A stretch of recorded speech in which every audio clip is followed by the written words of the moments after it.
Okay, in our first video in intelligence, we looked at defining intelligence, which hopefully you understand is a little bit more difficult than it seems because there are, possibly many forms, and we also have Spearman's G factor. One of the difficult things to define it is that perhaps it's not a concrete thing. It's more of a abstract kind of concept. And when we tend to put concrete labels on something abstract, we think of it as being a concrete thing. That's called reification. Okay, so there's a word for you that may come up on the exam that wasn't in your notes, so we can write that one down. Okay, so we're going to look at the dynamics of intelligence coming up in this unit. And we're going to look, first of all, stability or change. Does your intelligence change as you get older? And we look at, first of all, some cross-sectional information here. Remember cross-sectional research? It's we're going to study people between 25 and 80. We would have a group at, say, 25-year-olds, 30-year-olds, 35, 40, several groups. And we would compare those groups, and we can do it at the same time. So it saves time and money. However, we are suspect to the cohort effect. And, in fact, in this case, we looked at longitudinal evidence after a longitudinal study watching people progress over these years. And we found that your intellect stays a little more stable than we thought. However, when we control for some things, that we found that it does actually decrease later in life somewhat. And it depends, really. If we look at, for example, crystallized intelligence are all those facts and things that you know, things that you've learned, and those things don't deteriorate. You can still learn into very late life, and in fact your vocabulary will probably improve into your late life. But there are other things related to fluid intelligence. Fluid intelligence is basically how quickly we can access and process information. So crystallized stays pretty much level, the same, and the fluid intelligence actually will drop a little bit as you age as part of the normal aging process. Also, we look at, does it help? How long do we live? Okay, so what was done is there were records from Scottish IQ tests that were taken a long time ago. They were discovered on a shelf, which kind of opened up a whole bit of research because they could track down the students that the IQ tests were done with and then retest them. And one of the interesting findings is we found out women in the top 25%, it was a women's school, women in the top 25%, 70% of them were still alive at the age of 76. But women that were in the bottom 25% of the IQ scores, there was only 45% of them alive at the age of 76. So it does seem to be, IQ does help you live longer. Intelligence. This could be because you can provide for yourself easier, maybe have yourself an easier life because of the work you do, something genetic, we don't know. Okay, but could be lots of reasons, and it does seem to give people a bit of an advantage in that stuff. Now, in the low streams of intelligence, when we look at intellectual disability, and if you remember the bell curve, this would be talking about people that are below the IQ of 70. Okay, and they would have difficulty in at least two areas in their life. We used to call this mental retardation. This has been changed since the new DSM-5 came out a couple years ago. And a leading cause of it, a big cause of it, sorry for that pause, is Down syndrome. Okay, also known as trisomy 21, which means 3 chromosomes on the 21st pair. And we mainstream these kids because it gives them an advantage. Now, you have seen these children around our school, young people around our school, and you can pick them out. There are physical differences about them, and usually it comes with intellectual disability, and it's one of the leading causes of intellectual disability. Wonderful people, though, great to hang around with, very inspiring people. Now, the high extreme. What about on the other end? Turman, if you remember him from the first video, did a study where he took children with IQs over 135. So that's way up there. Remember, 130 is the top 2% above there. Okay, so the idea at the time was that these kids had a lot of difficulty because they were thinking on a different level. They were socially awkward, had difficulty getting along, basically. And what he found is he studied them for 7 decades. Now, that's a long time to get your results, but he found that they were all quite well adjusted, They all did well. There was many of them became doctors, many became lawyers, many of them had great professions, great jobs, and fulfilling lives. Okay, so that kind of put that idea to rest that if you're super smart, that you're socially awkward. So don't worry, people, you're okay.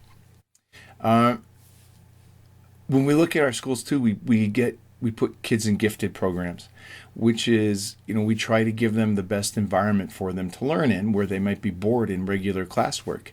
However, we can give a bit of a self-fulfilling prophecy here too, because if you're not labeled as gifted or advanced, perhaps you're feeling a little bit less of that, and you may just perform less than that. Likewise, I suppose if you are considered advanced, you may perform more like you're advanced.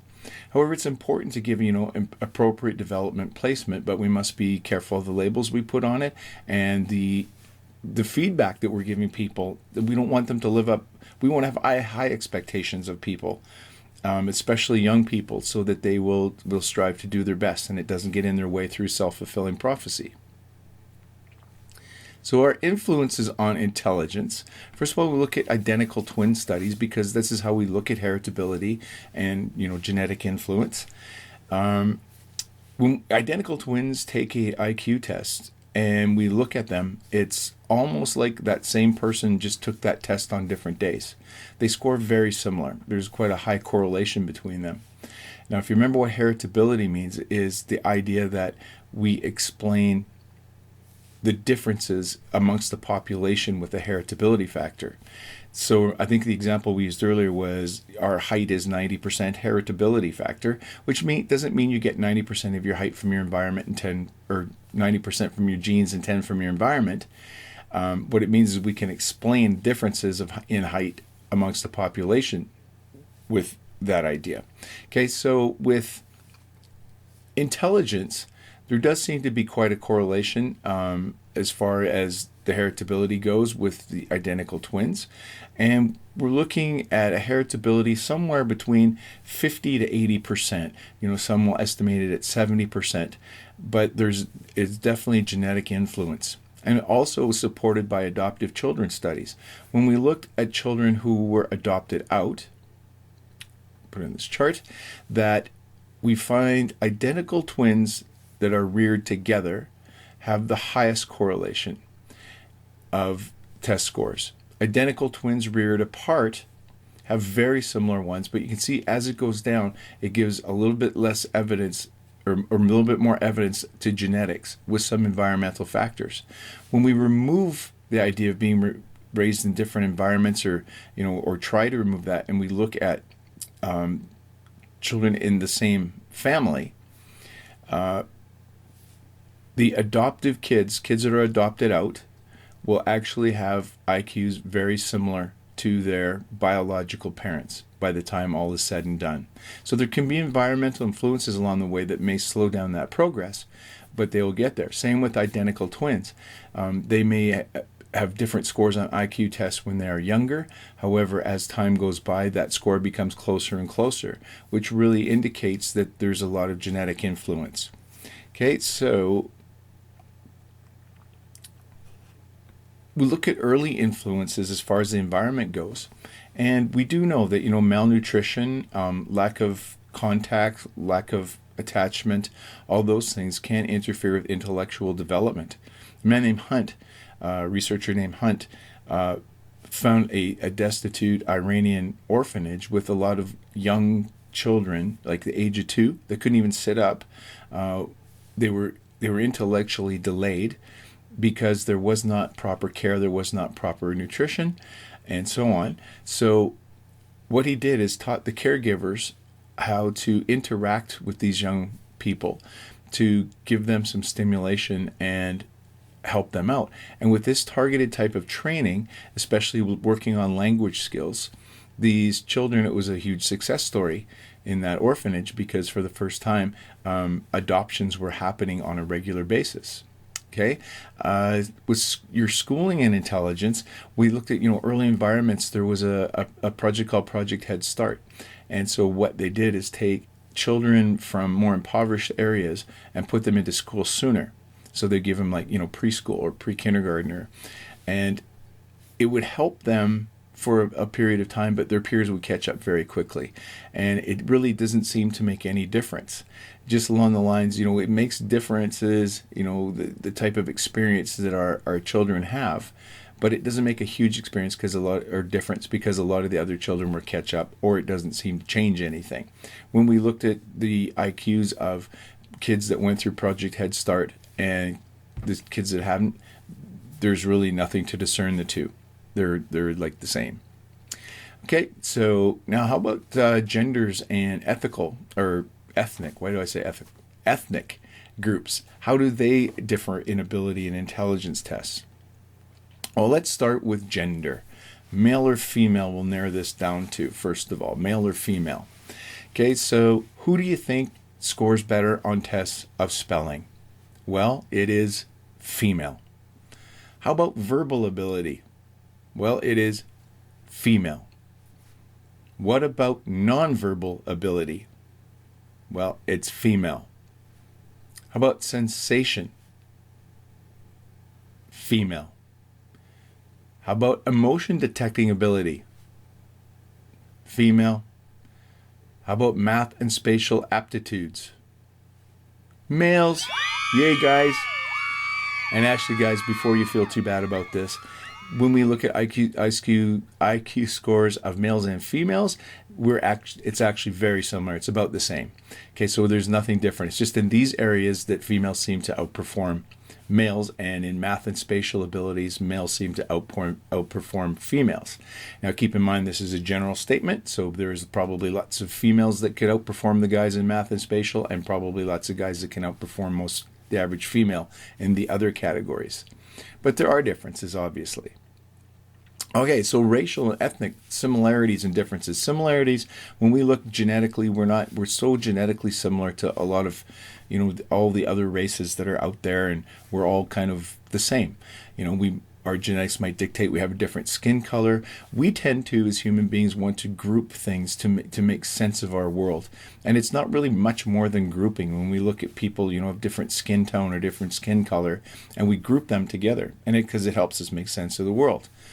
Now, through adaptations and everything else, we do have some differences due to, genetical influences. If we look outside of intelligence, for example, a really good example is that there has been no sprinter from Asia or from Europe that has ever cracked the 10-second 100-meter race. However, there's been over a dozen people from Western Africa that have done so. Okay, so there must be some difference there. And there can be, intellectually too, because there are certain skills that we need in different parts of the world. The differences that we have often show up as cultural influence. Remember the World War I test that was given. It was Benet's test, and they actually, after those tests were done, actually stopped immigration from some of those places because they didn't think that they were intelligent enough, that they'd kind of water down the herd. And of course, it has to do with language barrier and everything else. Okay, so these are the ethnic differences. There are some, but we're really more similar than different. And we do look at bias. In the popular sense, what we mean a bias is we discriminate against one group. Okay, so through cultural influences. In the scientific sense, the bias would be along the lines of taking. We'll look at the intelligence test, for example, to begin with. It wants to discriminate. It wants to show who has higher intelligence and who doesn't. So when we look at statistics, as far as it goes, we look at, say, an SAT test and how it predicts the university success of African American males to white males. And if there are differences there, that there would be statistical bias or scientific bias in that case. Okay, and popular sense is just more like straight discriminatory type of things. Okay, so, and actually test takers' expectations can change how well they do on an intelligence test or any test. In fact, we find women in women's colleges in the past would actually score higher on mathematical tests if there was no other male in the room writing the test at the time, because they were made to feel inferior, that they didn't have the same abilities as the males did when it came to mathematical abilities. If there's an African American that is, or African Canadian, that is writing a test and somebody reminds them that they're a minority before they write the test, it's like they feel like they are less, or thought of as being less, and so they will perform less on these tests that they do. Okay, so it makes a difference how the test is administered and who is there. Okay, the stereotype thread, again, is just the idea of the stereotypes being portrayed on that person and then living up to that stereotype. So this is our intelligence unit. We'll spend a lot more time looking at the cultural biases in things in class and test construction. However, make sure you're keeping up, because we'll be having a test pretty quick. All right, so we will see you guys in class next time. See you soon. Bye for now.